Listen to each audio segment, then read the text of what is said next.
আপনার মোবাইলের অনেক বয়স হয়ে গেছে, স্টোরেজ ফুল হয়ে গেছে। এখন কাজ করতে গেলে বারবার হ্যাং করছে, যা খুবই যন্ত্রণাদায়ক। সিদ্ধান্ত নিয়েই ফেলেছেন যে এই ফোনটি আর ব্যবহার করা যাবে না, এখন নতুন ফোন কিনতে হবে। আজকের ভিডিওতে আমি এমন কিছু টিপস দিব যা ফলো করে আপনার এই পুরনো ফোনটাকে করে তুলতে পারবেন সুপার ফাস্ট। অনেকটা নতুন ফোনের স্বাদ পাবেন। তাহলে চলুন ধাপে ধাপে বিস্তারিত জেনে নেওয়া যাক। আমরা প্রথমে জানব স্মার্টফোনটি কেন হ্যাং করে বা দুর্বল হয়ে যায়। এর কারণ হলো ফোনে অতিরিক্ত অ্যাপ ইনস্টল করা। এর ফলে র্যাম ও স্টোরেজ অনেকটা দখল করে ফেলে, যার ফলে ফোনটি দুর্বল হয়ে যায়।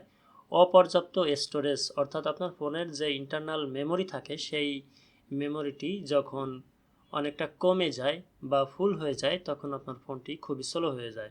পুরনো হার্ডওয়্যার অর্থাৎ প্রসেসর বা র্যাম এগুলো কম শক্তিশালী হলেও ফোনটি হ্যাং হয়ে যায়। অ্যাপস এর ব্যাকগ্রাউন্ড প্রসেস, একসাথে অনেক অ্যাপ চললে আপনার ফোনটি স্লো হয়ে যায়। এছাড়া আপনার ফোনটি ভাইরাস বা ম্যালওয়্যার দ্বারা আক্রান্ত হয়ে থাকলেও আপনার ফোনটি হ্যাং হয়ে যায় বা স্লো হয়ে যায়।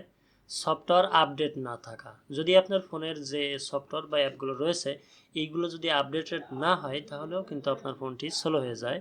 ওভারহিটিং বা আপনার ফোনটি যদি গরম হয়ে যায় তাহলেও কিন্তু আপনার ফোনের পারফরমেন্স কমে যায়। অনেক ক্যাশ জমে যাওয়া, আপনার ফোনের বিভিন্ন অ্যাপে অনেক ক্যাশ জমে যায়, এগুলো যদি আপনি নিয়মিত ক্লিয়ার না করেন সেক্ষেত্রেও কিন্তু আপনার ফোনটি স্লো হয়ে যায় বা বারবার হ্যাং করে। এছাড়া আপনার ফোনের বয়স বেশি হয়ে গেলে বিভিন্ন অ্যাপে অনেক ক্যাশ ফাইল জমে যায়, এগুলো দিন দিন আপনার ফোনটিকে দুর্বল করে ফেলে। এমত অবস্থায় ফোনটি চালাতে হলে আপনাকে নিয়মিত কিছু কাজ করতে হবে, সেইগুলোই এখন আমরা জানব। অপ্রয়োজনীয় অ্যাপসগুলো আনইনস্টল করে দিতে হবে এবং স্টোরেজ ফাঁকা করতে হবে, নিয়মিত ক্যাশ ক্লিয়ার করতে হবে এবং আপনার ফোনটাকে সবসময় আপডেট রাখতে হবে। অর্থাৎ আপনি যে অ্যাপসগুলো ব্যবহার করেন এইগুলো সবসময় আপডেটেড হতে হবে, কারণ আপডেট অ্যাপ ব্যবহার না করলে অনেক সময় আপনার ফোনটি খুবই স্লো হয়ে যায়। তাহলে আমাদের করণীয় কি? প্রথমত আপনার ফোনের স্টোরেজে চলে যান, ফাইলস অপশনে। এখানে গিয়ে দেখুন কোথায় কতটা জায়গা খেয়েছে। এবার অপ্রয়োজনীয় ছবি, অডিও, ভিডিও ও অন্যান্য ফাইল মুছে ফেলুন। এভাবে যতটা সম্ভব স্টোরেজ খালি করুন। এবার আপনার ফোনের অপ্রয়োজনীয় অ্যাপস যেগুলো আপনি সচরাচর ব্যবহার করেন না সেগুলো আনইনস্টল করে দিন।